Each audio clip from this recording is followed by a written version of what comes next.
Di Islam, saya ulang lagi di Islam. Dengan tanda kutip kesalahan-kesalahan kecil gini ku zaman Nabi, sahabatnya Nabi, iku kabeh ku dadi berkah. Makanya enggak ada ilmu sebarokah kayak zaman Nabi. Wong goblok wae dadi berkah.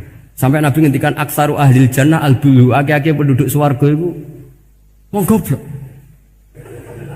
Mergo wong goblok iku piye? Apa dimangkeli iku ya gaweane pangeran.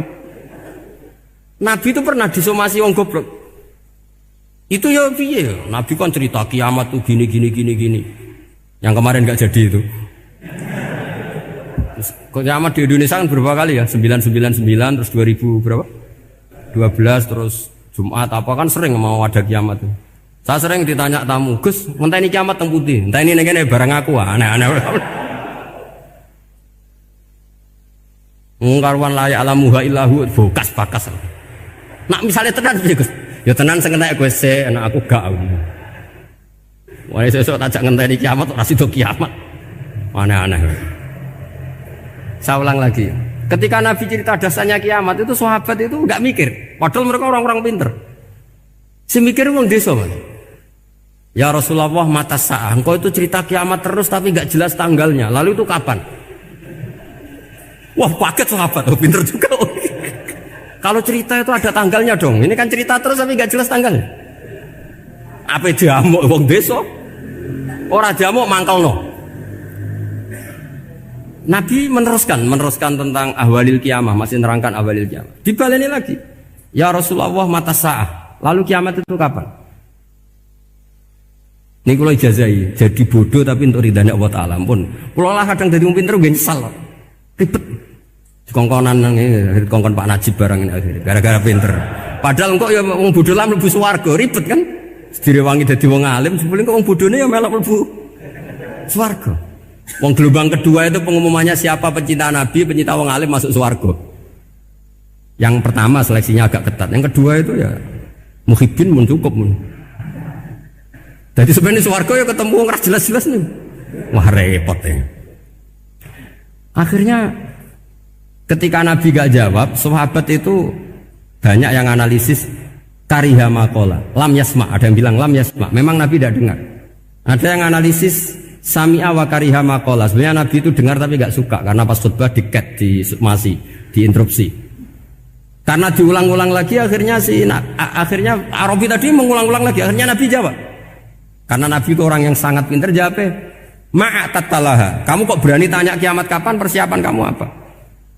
Fawawahi ma'atatulaha kabiro sholatin wala siyamin wala kada wa kada walakinni uhibbuka. Cek menang ya pede. Apa Nabi tanya persiapan saya? Oh, kalau sholat saya biasa kok bangga. Wes wong desa biasa kok. Fawawahi ma'atatulaha kabiro sholatin, saya sholatnya biasa, puasa biasa. Maksudnya sing wajib-wajib tok lah, ndak aneh-aneh. Tapi walakinni uhibbuka, tapi saya ini mencintai engkau. Apa jawabannya Nabi? Almar'u ma'aman ahabba. Dan itu melegenda seluruh dunia, baru kayak Bedui.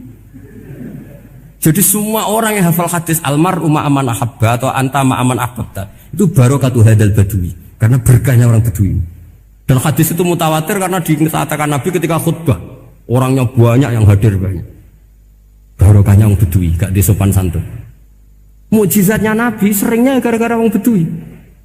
Nabi khutbah, wis khutbah cerita akhirat, cerita kebaikan. Ya Rasulullah, khutbah mohon bakas akhirat kebaikan. Sekarang itu tidak ada hujan, halakatil amwal. Sekarang harta hilang semua. Hewan-hewan sudah mau mati semua karena apa? Kekeringan. Mohon jenengan rasa bakas niku pun jaluk udan mawon.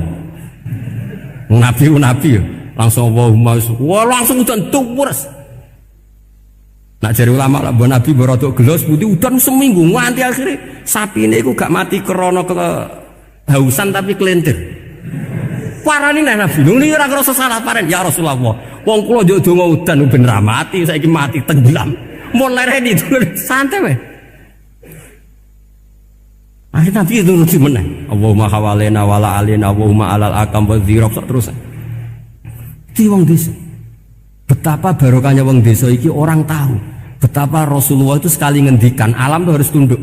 Jadi min mu'jizati Rasulullah sallallahu alaihi wasallam itu sekali ngendikan alam itu harus ngikuti. Jadi Nabi misalnya ngendikan hujan, itu panitia hujan, malaikat hujan harus nuruti. Nabi ngendikan berhenti juga harus berhenti. Makanya enak jadi nabi itu, tapi kamu nggak mungkin sudah tutup, sudah tidak mungkin. Makanya Nabi itu pernah minta dalam satu maidah, ya fulan saya ambilkan dirok. Dirok itu kaki kambing yang depan, diambilkan. Ambilkan lagi, diambilkan. Ambilkan lagi ya Rasulullah, bukankah kambing hanya punya dirok dua, kaki depan dua. Andaikan kamu bilang iya, maka akan selalu ada dirok selagi aku minta-minta.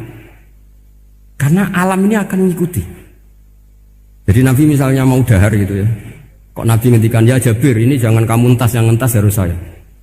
Ini cukup untuk makan orang banyak. Nabi sekali ngendikan cukup. Nasi ini punya konstitusi, harus cukup. Karena Nabi ngendikan cukup. Itu hebatnya Nabi.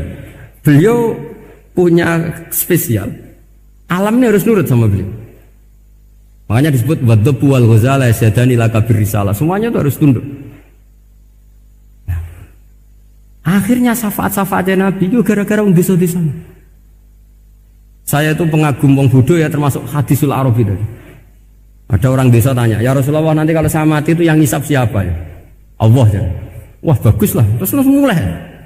Barang mulai, abe guya-guyu. Nabi iya karpe, dipanggil lagi. Ya Arabi, kenapa kamu tertawa-tawa terus pulang? Ya baguslah kalau yang ngisap Allah. Selama ini hubungan sama Allah saya baik-baik saja. Tapi Nabi muji faqhu hadzal Arabi, wis pinter kowe cong. Terus pernah lagi ada orang Bedui tanya, hal yadhakur rabbu ya Rasulullah, apakah Tuhan itu pernah senyum, pernah tertawa? Naam, kata Nabi, ya pernah. Lan na'dima min rabbin yadhaku khairan.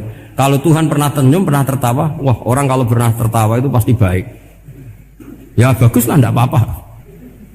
Jadi makanya ini unik ya, Islam itu agama yang unik.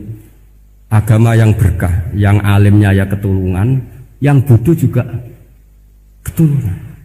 Karena memang agama ini untuk semua, lil alamin, untuk semua. Maka kata Imam Ghazali, Allah mengutus Nabi itu diutus ke raja-raja, diutus ke pedagang, diutus ke aromil, diutus ke fukara, diutus ke birokrat, diutus ke apa saja. Ila jami'i sunufin nas, ila jami'i asnafin nas.